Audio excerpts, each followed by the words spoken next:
Assalamu alaikum wa rahmatullahi wa barakatuh. Again, this is Dr. Ali El-Moursy, and we are now recording the second part of lecture number 17, um, which is actually about the call and subroutine. We are still in chapter 4, second part of chapter 4, and we are in lecture number 17, the second part of lecture 17. In the first part, we discussed the first unconditional branch instruction, which is called the jump instruction, or unconditional jump, which is called the jump.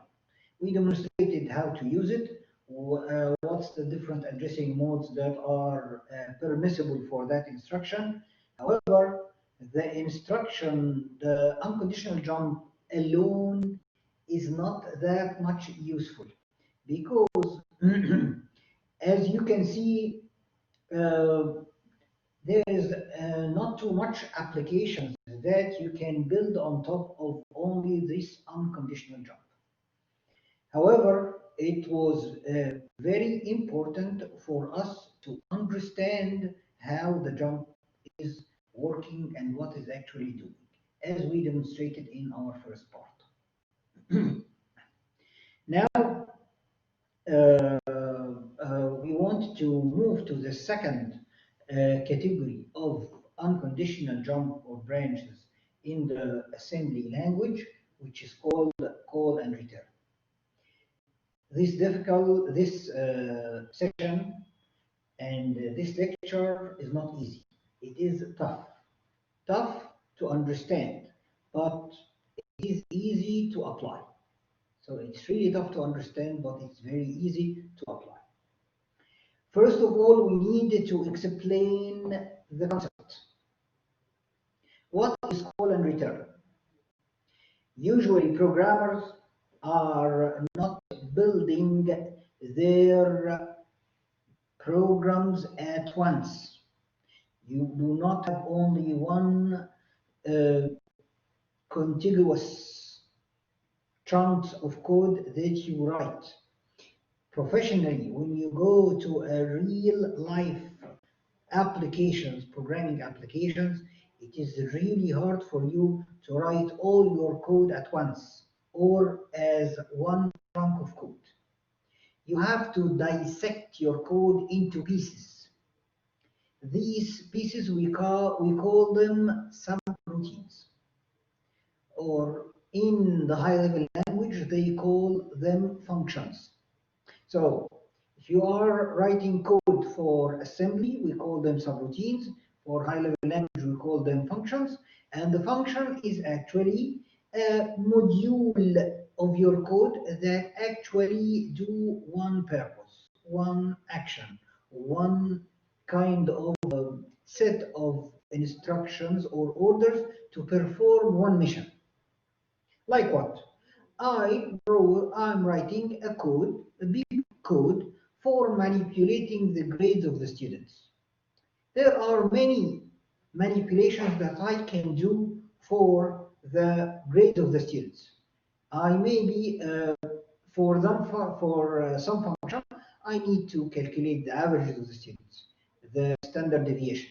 I may searching for which student has the minimum grade, which student has the maximum grade. Um, a lot of statistics I can do for the grades. Uh, I have team of programmers. I will not just write the code for this program just as a one piece of code. I will dissect the code into functions, and each function will be given to a programmer, and this programmer will write the code for that function and will provide to me in assembly what we call a subroutine, and in high level language what we call a function. This function takes input parameters, do the processing, and produce for you an output for the result of what you are looking for. Now, how can I support the moduling or the module programming concept in low-level language, in assembly? As we mentioned in high-level language, we call this the functions. Here we call them subroutines. So is the microprocessor provide to me the means, the tools to write subroutines? The answer is yes. And this comes directly from what we call the instructions called call and return functions. Those call and return functions are actually based on the jump instruction. Because if I am laying out a kind of a simple example of a main program. So this is my main program. This is the main program. Okay? Assume that you give some subroutine for a programmer to do whatever processing. Maybe calculating the average of the students, or searching for the minimum grade, or searching for the maximum, or do whatever matrix multiplication. Assume, let's take the last example. I want to do a matrix multiplication, or whatever the operation that you want to do. Okay, so I may have some of my code. So I have here the code of the main. Then at a certain point in your main program, you want to call some subroutine, assuming that I have some subroutine there. Okay, and assume that this subroutine is for calculating the maybe the average of the sequence. Programmer have wrote this code for me.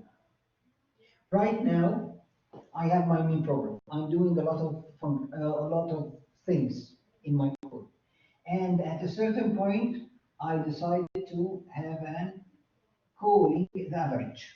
Okay, I want to call the function average.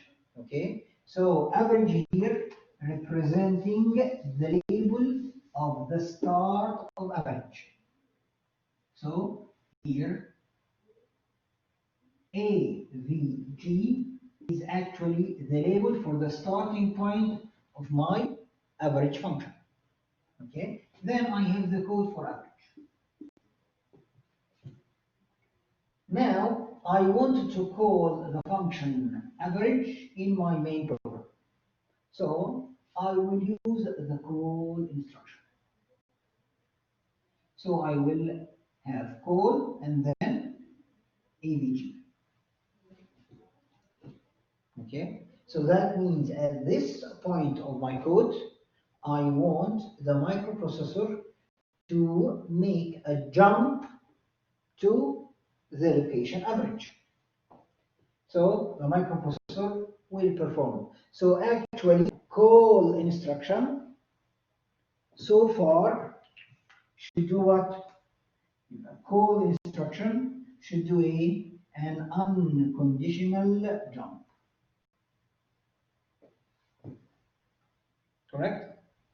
Now, that means this will jump to the average. The code in the average will be executed till the end of the last instruction in the average. Now, after the code for average, where you want the control flow of your code to perform. The program, the microprocessor, after finishing all the code for average, it should return back to the main program. Okay, so that's why we will have here, okay,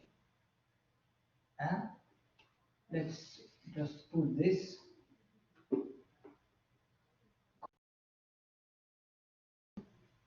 Okay, so here at the end of this code, we will have what's called a RET, return. This instruction is supposed to send the control flow of the program back to where? To the call. If it returns back to the call, that means the call will be called again and I will loop here indefinitely. Okay, so actually this return should send me back to the next instruction after the call. Okay, so the next instruction after the call. Assume that I call this instruction X. Okay, so return should return me back to where? To X. Now we are in a problem. What is this problem? How can the microprocessor knows the location of the returned address? Okay. The only solution for that is that the call function should not only do jumping to the subroutine. The call function should actually, before it jumps to the subroutine, it should store the address of the return location somewhere. Okay? So, okay, so we can actually assume that I have some special register. I may have here some special register to store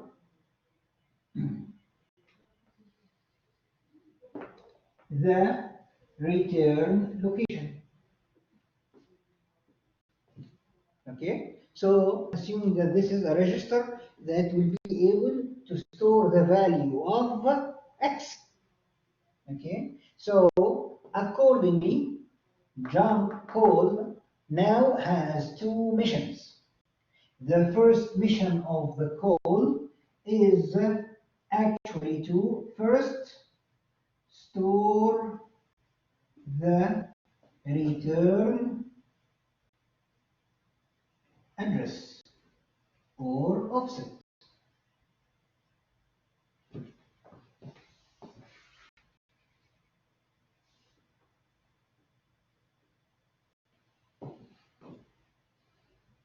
Correct? And after storing the X here, it will do the jump to target. Make sense? Great. Now, what the return should do. Now, when the microprocessor sees the call, it will go store the address of X, which is store the return address, which is that address after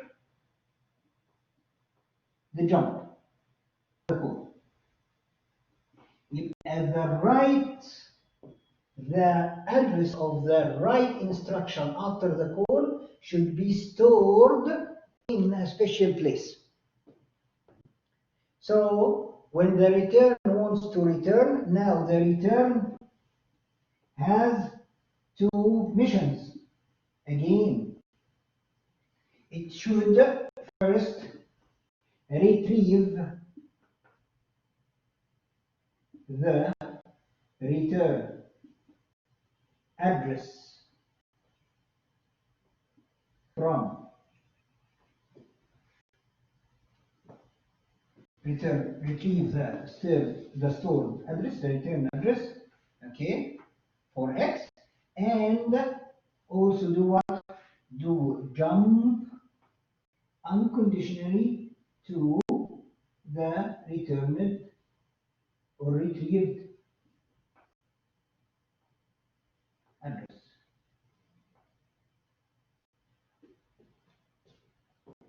Agree? Okay, makes sense. Okay. However, But after some,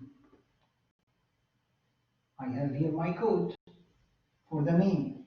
This is followed also by the code. I returned it successfully. If, if you, after some time, you decided to call average again, can you do that or not? Yes, I have a subroutine. That means I can call this subroutine anytime during my program execution. So again in my main, I can call average again.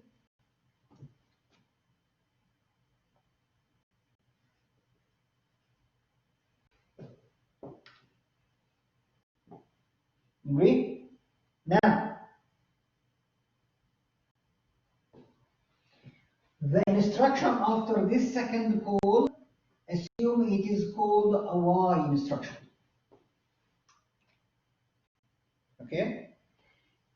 Now, by storing this instruction, the address after the second call of average will actually, again, the call will jump again to that location.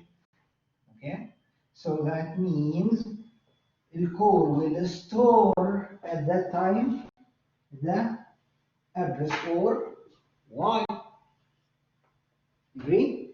And then when I reach to the return, right now return will go to the same location here and searching for the address stored there. Now return will retrieve the stored address and will jump to this new location, and it will jump successfully to the location of Y.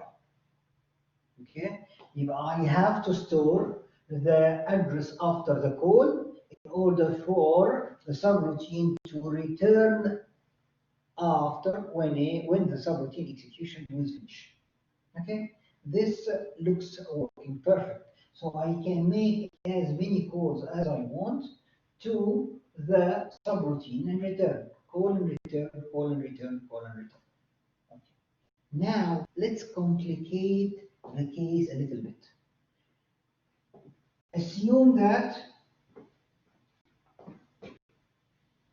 we go back to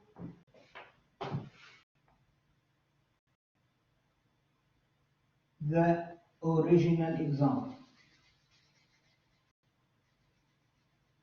Okay, forget about the second call for average. In order to calculate the average, maybe I have another subroutine I want to call. Assume that right now I have another subroutine. In order to calculate the average, I maybe need to calculate the maximum. Okay? Now, okay, assume that I make a call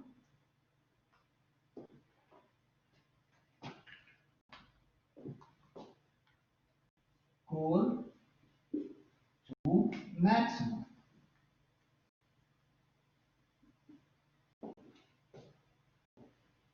Call maximum is followed by another instruction called Z. Okay? Remember that the original flow of code, when I called average, this register storing the value of x. Now, after calling the value of x, okay, after storing the value of x, and I jump into average, I am now inside the average. Right now, okay, inside that code, I have another call to maximum, and I have the code maximum. Code for maximum ends up with another return. I may color it like this. So while while I am in average, I make a call to maximum. Okay, the stored register here, the register here is storing X for successful return for average to the main program. Okay, now average is calling another subroutine. Okay, and this subroutine has a call. So call needs to store the address. Shall, or is it possible, or do you need the code to overwrite the value of X? If this is happening, if the call function overwrite the value of X and store the value of Z, what will happen? If this is happening, so after calling average, I also called maximum, call for maximum. If it overwrites the address of X, that means I can successfully return from the maximum to the average. But how about me to return from average to the main program? There is no way, because actually Z have overwrite the value of X. So it will not work. The mechanism will not work. Accordingly, I should keep storing the value of X and not to overwrite it. And I need another location or another register to store the value of Z. Okay? So after storing the value of X, I need also to store the value of Z. That means I need another location to store the value of Z. And this other register to store Z is actually should be the first location to search for any return. Right now, when I finish the maximum, I will have a return. Now the return will look for the last value stored in this storage. It will grab the Z, so maximum will return successfully to the average.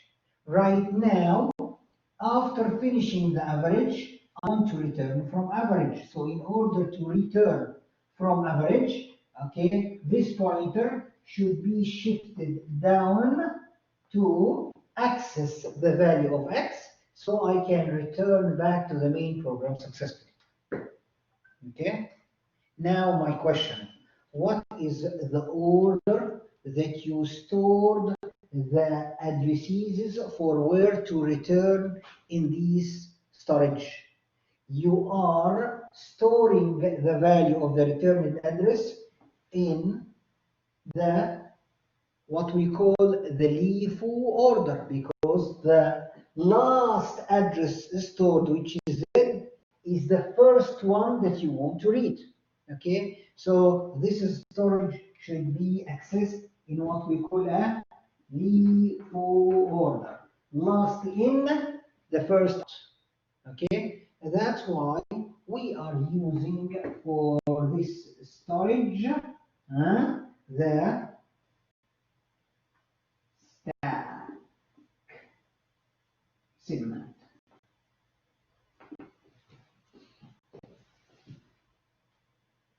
Now comes the moment where we need, or we actually understand what's going on here. Why we actually have learned. This is the first time for us to understand what is the usage of the stack. The usage of the stack is actually to store the returned address to serve the code and return from the subroutine. Okay, so we learned in the beginning chapters what is the what is the stack. Okay, it is some storage that is being accessed in the LIFO order. So the top of the stack here, TOS, which is basically SSW.SP, is the top of the stack. So each time I have a call to a subroutine, I should push the return address into the stack. Whenever I call a subroutine, I have to push the address in the top of the stack. When I want to return from the subroutine, I have to pop from the stack. So basically, those two instructions, now we want to modify the definition of the code. The first thing the code is doing is not actually storage. This storage is done through push, push, push return address into the stack and jump to the target location. Return is doing what? Retrieving this address from the stack through what? Through a pop operation. Pop the IP from the stack to return, and this is the first thing, and then it also jump to the return address. Accordingly, jump and return, or call and return, is actually doing two operations. Call is doing pushing for the offset of the next instruction after the call. It pushes into the stack and jump to the call location, okay, to the target. Another call, this will be performed again. Call will push the address into the stack and jump to the new location. When you are returning, you are retrieving. You will access the stack into the leaf order. The last address that you pushed into the stack, the first address that you retrieve or calling or returning from the subroutine. Okay? So through this mechanism, the call and return would work. So, and this is actually the main reason of having a stack in your program.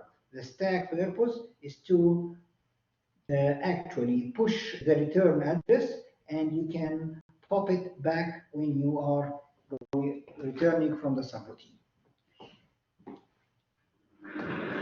Next, we will just go over the slides in order to demonstrate what's going on in those two instructions. So now let's switch to our slides.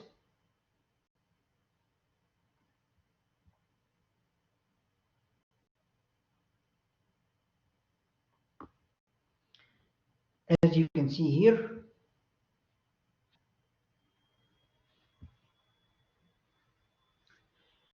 the subroutine handling is performed through two instructions, which are call and return.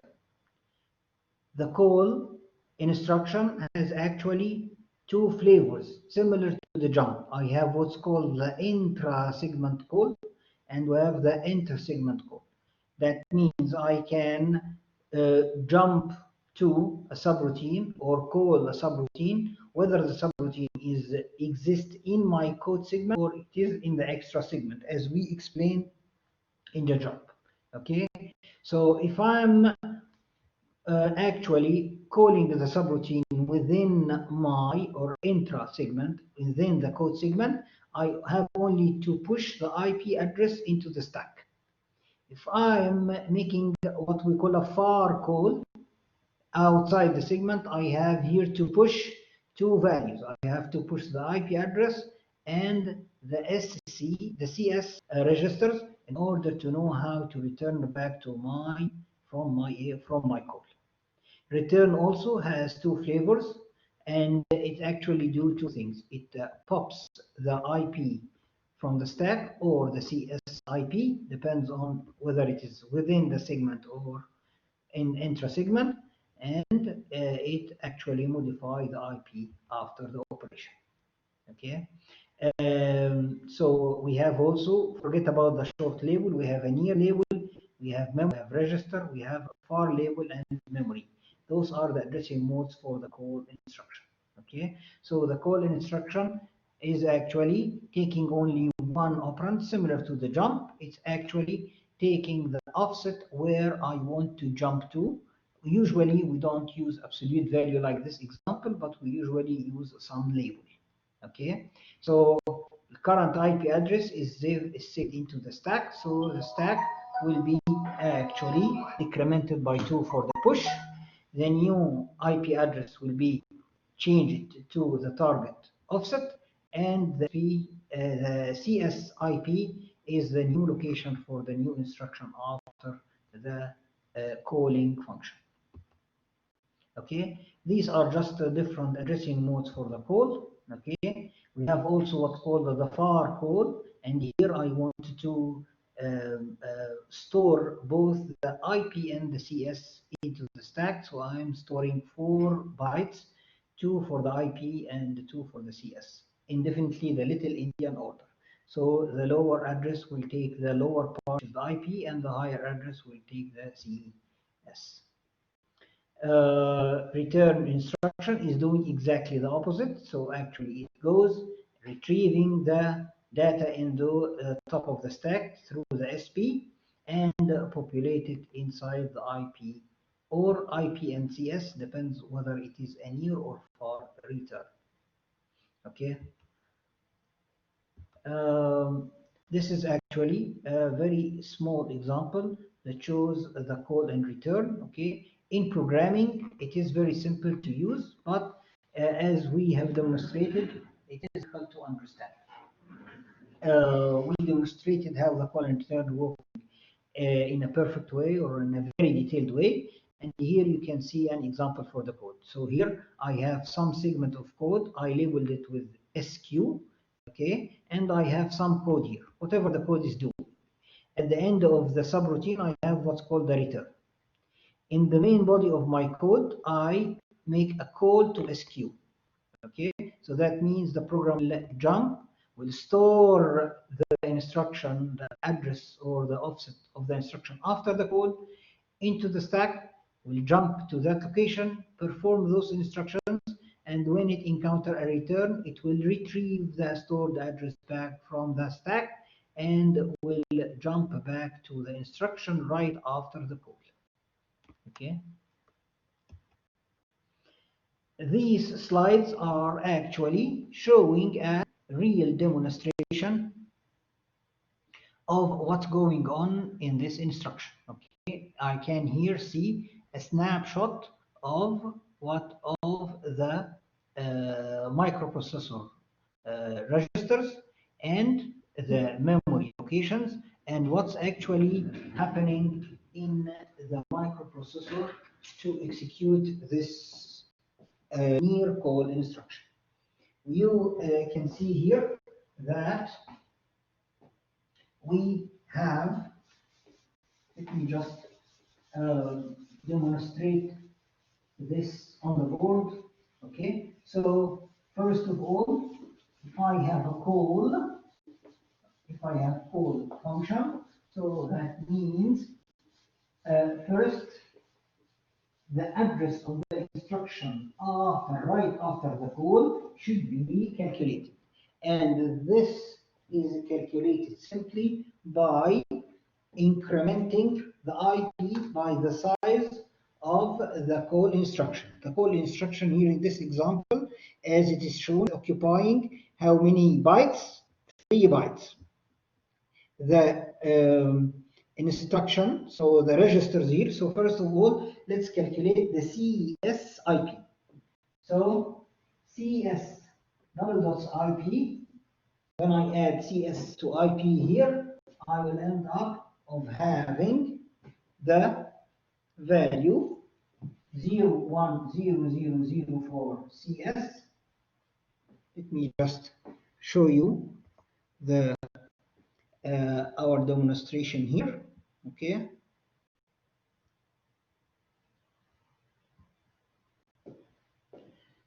So here, this is the CS, and we have here, this is the value of CS. The value of IP is 00A0, and we add 0. So 00A10 is the physical address for CS IP. This is actually exactly pointing to the instruction of the code, which is actually taking 3 memory locations. Okay, so it actually at 0A00, 01A01, 0A1, 02. So right now I'm pointing here with CSIP. The microprocessor will do, this is actually the call QS. Microprocessor will fetch this instruction, know that the instruction is a call, okay, decode it, and calculate. Since this instruction is taking 3 bytes, that means the next instruction after this instruction will be starting at the location 01A03. Okay, so IP, this is actually the CS, and this is IP. So IP plus 3 will be 0803. This value should be stored into the stack, should be pushed into the stack in order to allow the return later on to return to the location. So accordingly, we need also to calculate the top of the stack. The top of the stack is SS double dots SP. Okay, from the values of the registers, SS has the value 04590. Added to SP, this is actually SP. The SS has the value, sorry. So SS has the value 03000 plus the value of SP, the value of SP 9540 and add 0. So when I add those together, I ended up of the top of the stack to be pointing at that location. The snapshot of the memory that is provided to us for the stack is showing the following. Okay.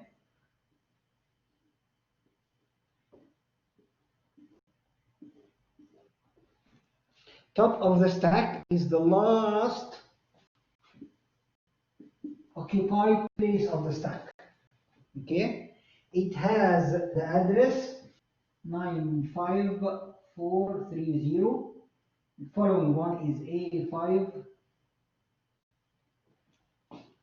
No, we are looking for the previous one.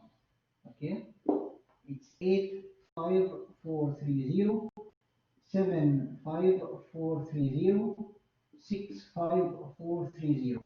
Okay, top of the stack is the last occupied place, and I don't want to overwrite the data stored. I want to push into the stack. Push what? Push the value of IP plus 3. So top of the stack should be shifted. What is the size of the data to be stored? It is 2 bytes for the returned address. Okay, so this returned address will be stored into the stack in the Little Indian order. So actually, this value, which is 03, will go into that location, 08 will go into that location, into the stack. And I have to shift the stack from this location to the new location here. QS. So accordingly, after executing this instruction, the SP should be decremented by 2. So the new value of SP is the older value of SP decremented by 2. So it will be 0457 in hexa. SS will not change. It will remain as it is. Okay? And the IP instruction pointer will will have the value of QS. QS in this instruction, as it is indicated here on the slides, okay, the 3 locations here carry the value E8 and 4, 5, and 0D.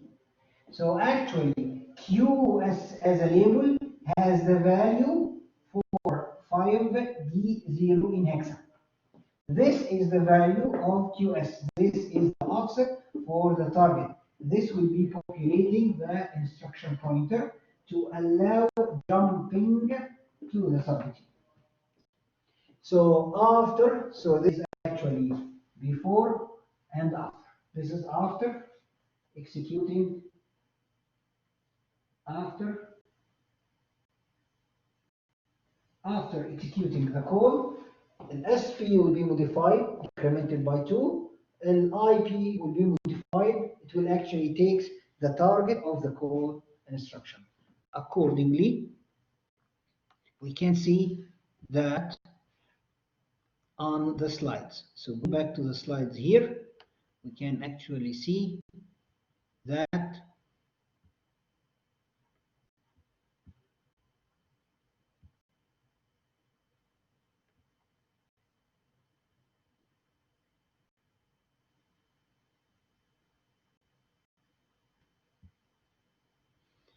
we can see here on the slide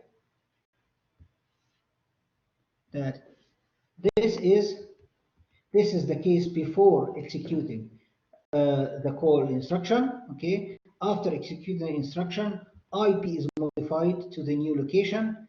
SP is modified also to perform the push, and right now the microprocessor is ready to execute the QS instruction, which is at the address in hexa 54D10. Okay, then this is actually demonstrating the call. After performing all of this, we can also demonstrate the operation of the return. Okay. Now this is the call. What about the return? Let us see. Okay.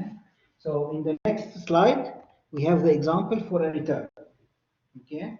Assuming that the return instruction is encountered as indicated in the slide number 24.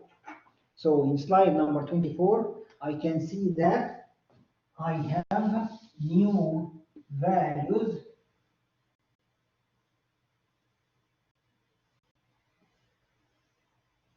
hold a second.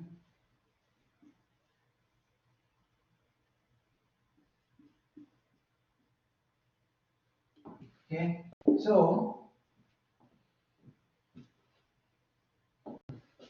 now I have CS double dots IP.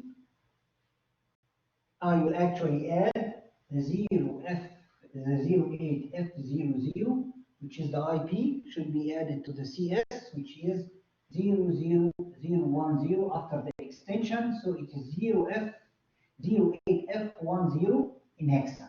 This is actually the location of the return instruction. The microprocessor will go into its 3 cycles. Fetch the return, execute the return, okay, fetch, decode, and execute. The execution of the return will actually orders a pop from the stack. The last location of the stack that we have shown was actually at the hexa 75430. Okay, so a pop will be performed here, means the last location of the stack will be read. Okay, we can read here the value 0308.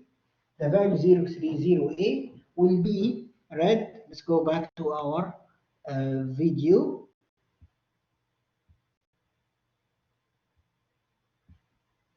So we can see here that top of the stack is pointing here. Return actually wants to pop this value from the stack, which is this one value. This value will be popped from the stack, and automatically the stack top should be returned. It should be incremented by 2 to return back to its original location. Okay, the value popped from the stack will be populating the instruction pointer. Okay, and the stack is changed to the new location. SP will be 0, return back to 0459 in hexa. And right now, IP with CS will be added together. So the value of IP 30A00 will be added to the location of, or the value of the CS, which is 00010. When I add those together, I ended up of this value, which is actually the next write to the call instruction. So the code is now ready to execute what instruction comes right after the return. We can see this here on the slides. So after actually this instruction,